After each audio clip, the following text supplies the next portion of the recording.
QRP videos on YouTube are very popular, but there's still a place for QRP books.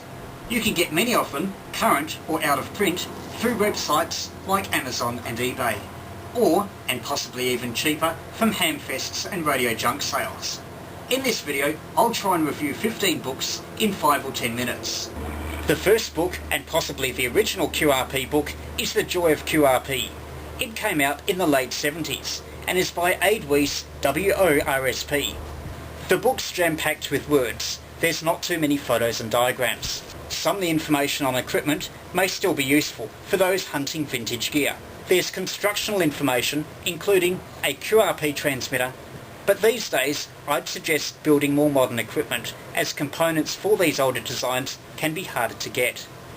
Still, the information about DXing, propagation, band selection and so forth is still current, and this book is worth getting for those purposes alone.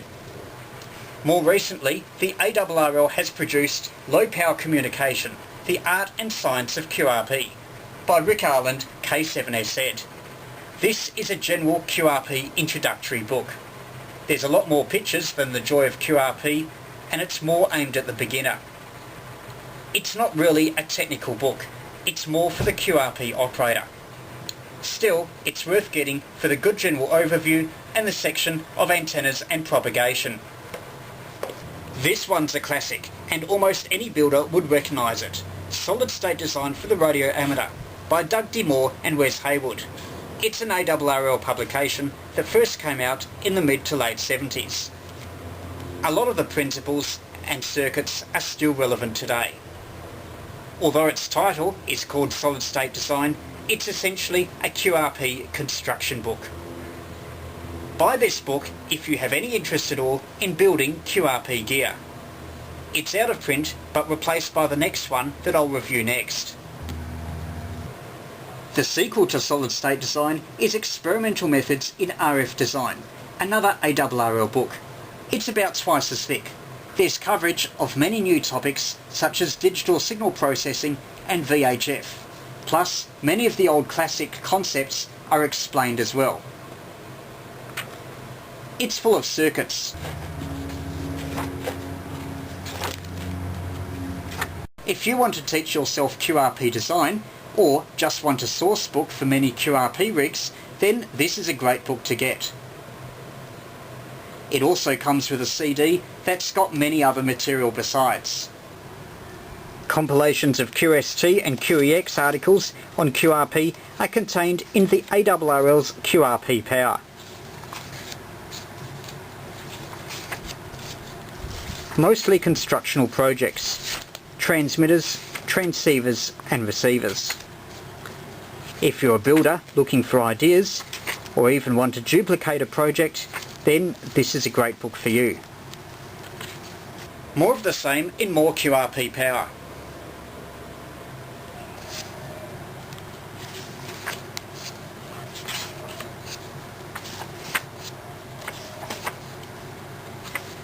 The G-QRP Club Circuit Handbook was perhaps the original. It contains articles from Sprat and is a more convenient format if you're looking for an idea or a solution to a constructional problem. There's a wide variety of transceivers, receivers and other projects. The G-QRP Club guys generally don't write a lot about their projects. A circuit diagram, a few notes, and that's about it. They often tend not to use circuit boards either. That can be off-putting for the beginner, but the advantage is, by building circuits straight onto a circuit board material, you can more easily make modifications and additions to your project. Overall, I find that the best construction method. Also, it's a lot quicker, and there's no messing around with toxic chemicals, as with circuit board production. More recently, and effectively a joint venture between the RSGB and the G-QRP Club, is the Low Power Scrapbook. Much better bound and much more up to date. But again, the similar G-QRP philosophy of very simple projects, and not too much text to explain them. Get in, have a go and build a few. There's not too much to lose, and you'll learn a lot in the process. Also from the RSGB and collated by the late Pat Hawker, G3VA, are the Technical Topics and Amateur Radio Technique series. They're excerpts from a column in the RSGB's Radio Communications magazine. There's a few complete receiver and transmitter projects, but most are just small circuit ideas. You generally have to put several of them together to make a transmitter or receiving project. There's normally a paragraph or so of notes and a circuit diagram. It's really good for the experimenter, the person comfortable with building a circuit just from a schematic diagram. Similar to Amateur Radio Techniques but newer, the Technical Topics Scrapbook series. Again from Pat Hawker's Technical Topics articles. The most recent is Technical Topics, all 50 years. This is the one you buy if you don't have too much money.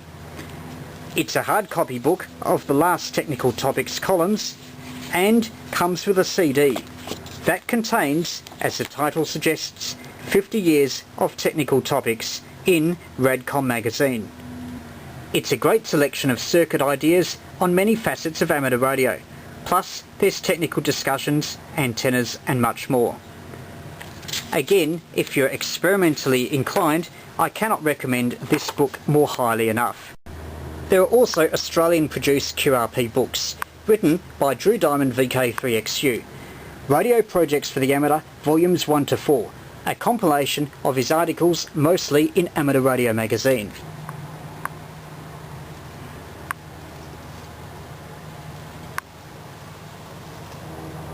There's plenty of projects for antennas, test equipment, transmitters and receivers, plus many workshop hints, as the author is an accomplished model engineer.